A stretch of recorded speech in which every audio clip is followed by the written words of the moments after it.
Hey folks, this is Rhykker, and the Torchlight Infinite devs have revealed what is their biggest season yet. It is basically Torchlight Infinite 2.0. It is a massive overhaul of the game. They had their stream Friday night revealing everything, and what we are seeing is, of course, new season, so new hero, new game mode that looks really cool, but also a shift in their monetization philosophy that's going to be a lot better received with players now. We're also seeing some massive overhauls to systems, some new endgame systems added, like a bunch, multiple. Revamp to core mechanics, rebalance, better parity between builds, lots of stuff. So in this video, we're going to dive into all the changes coming, and we're going to thank Torchlight Infinite for sponsoring this video. So this season theme is called Frozen Canvas, and it basically entails creating your own map that you're then going to run. So there's a few steps to the process. It all starts off that in the end game, the Nether Realm, you're going to start getting some drops. It'll be called snow paper.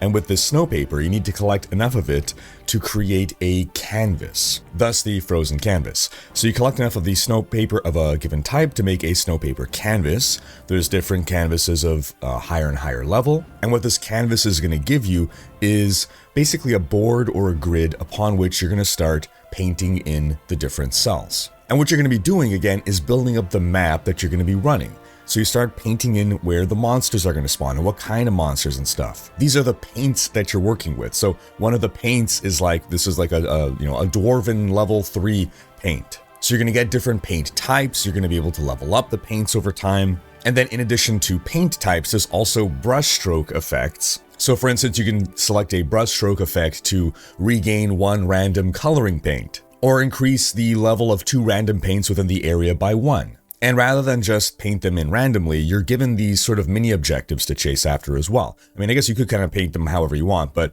you're also given objectives to kind of more clearly guide you in what to do. So for instance, if you place diagonal paint on a monster cell 3 times, you'll level up the diagonal monster paint by 1 level.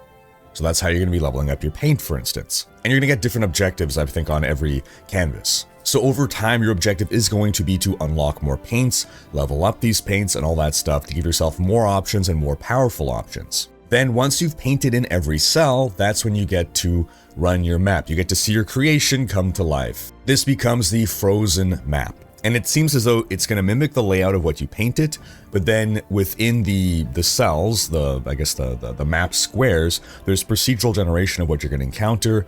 And as you approach the center of the cells, you're going to run into an egg that's then going to spawn the enemy type that you have selected, for instance. And the rewards that you're chasing after in here, they're called splendor eggs. They're going to come in different colors. I think like the rainbow one is the highest level one. Higher level eggs give better rewards. And a big thing that you're chasing here in the frozen canvas is colored snow. And you're going to use colored snow to level up your artistry skills.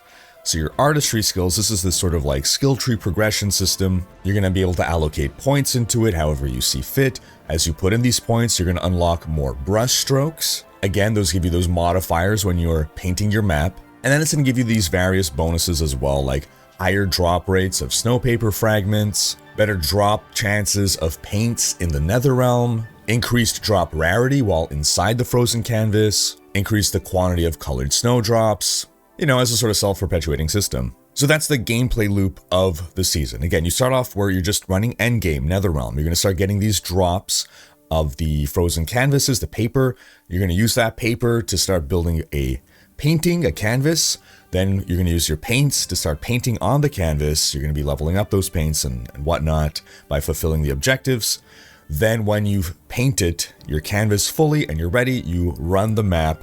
And then by running the map, you're going to collect the materials needed to upgrade your artistry skills, and then you start that loop over again. Oh, but I forgot to mention the best reward that you can get in the frozen canvas, and that's these new exclusive support skills. So these are support skills exclusive to a certain skill.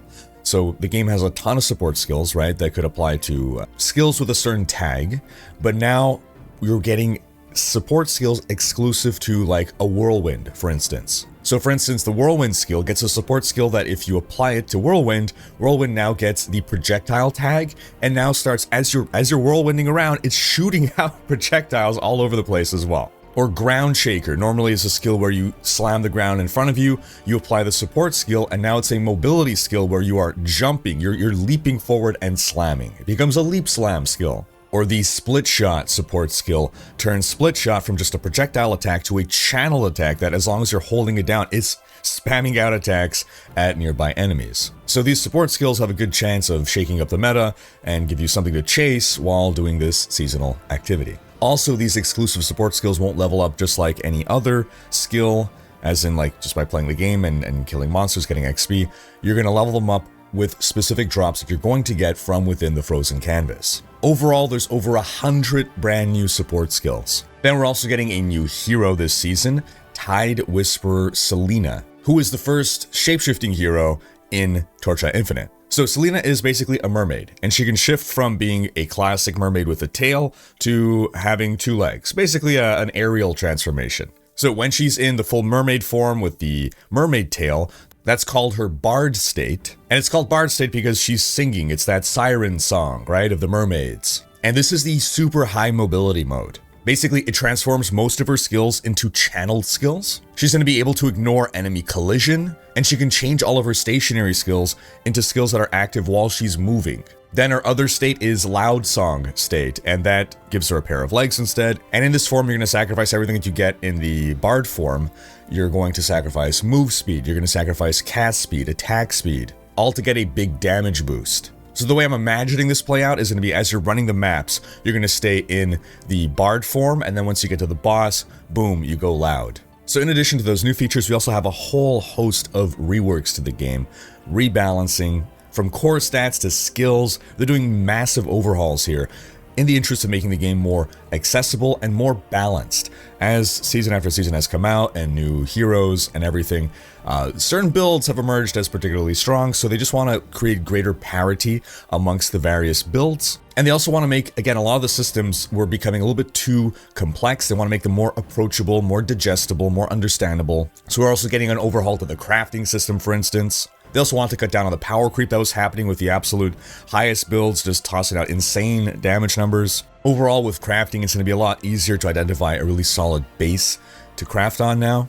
And as a quality of life update, they're actually adding an affix library. In here, you can look up any affix and see its sources, like where can you get this affix? Is it on the, what legendary items can I get this? Or otherwise, what sources can I get to fill in this particular affix? This is such a good idea because normally we have to go to external websites to look up this kind of stuff in games. They've completely redone hero traits, simplified them, made them more into a progression system. They really want to balance the strength between the different hero traits. They've rebalanced the endgame Netherrealm. In the past season, there really wasn't a point to running the highest Netherrealm. The rewards just didn't justify the time investment, so they've fixed that. They've removed some of the higher time marks and added like a new pinnacle level time mark that's going to be really good for getting rewards, but also really challenging. They're adding a new endgame activity called Supreme Showdown, where you gotta face off against 20 bosses. There's new map mechanics to tackle while doing this. This is gonna be like, again, pinnacle content challenge. And there's leaderboards as well. And if you complete all 20, you can pick a legendary Pact Spirit. You can get to do this once per season, and this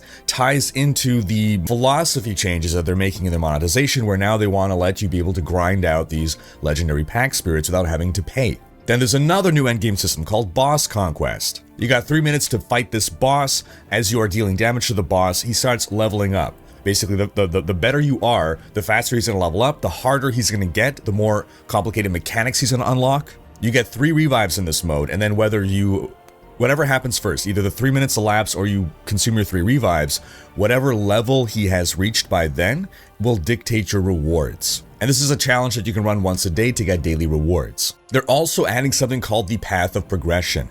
You might be familiar with the season journey in other games. So these are like clearly defined steps to progress through, just clear objectives on things that you can do to increase your power. And as you complete these steps, you're going to get rewards as well. It helps you learn the systems in the game naturally as you're going along. You can do this once per account per season. But yeah, one of the biggest changes is to the monetization. So Torchlight Infinite has always been free to play, but you can pay for the season pass, for instance. And you would have a basic set of heroes that everyone have access to, but then to unlock new heroes, because they keep adding new heroes or new hero traits, over the seasons, and as more come out, you would have to pay for the new heroes. So free to play, the base game, but then if you want the new heroes, you do have to pay. They're changing that. Now with this season, you get access to all past heroes for free. The only hero now locked behind the paywall is the latest hero, Selena. You'd have to get the season pass for her. Now, Torchlight Infinite's a game that I've been playing for years, since it was in beta. I always dive in at the start of a new season. I always have fun.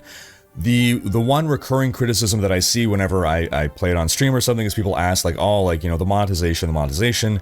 It is a mobile game on PC and on mobile, and some people didn't like how certain heroes were locked behind a paywall or certain pack spirits, and now again, we're seeing this change in the dev team philosophy towards something that players are going to appreciate a lot more, where now you can grind out pack spirits, which is what people wanted from the start, and as well, greater, freer access to the different heroes. So overall, lots of great stuff coming to Torchlight Infinite this season. If you haven't given the game a try, or if you haven't played in a long time, now is a great time to jump back in. Season launches again on October 24th.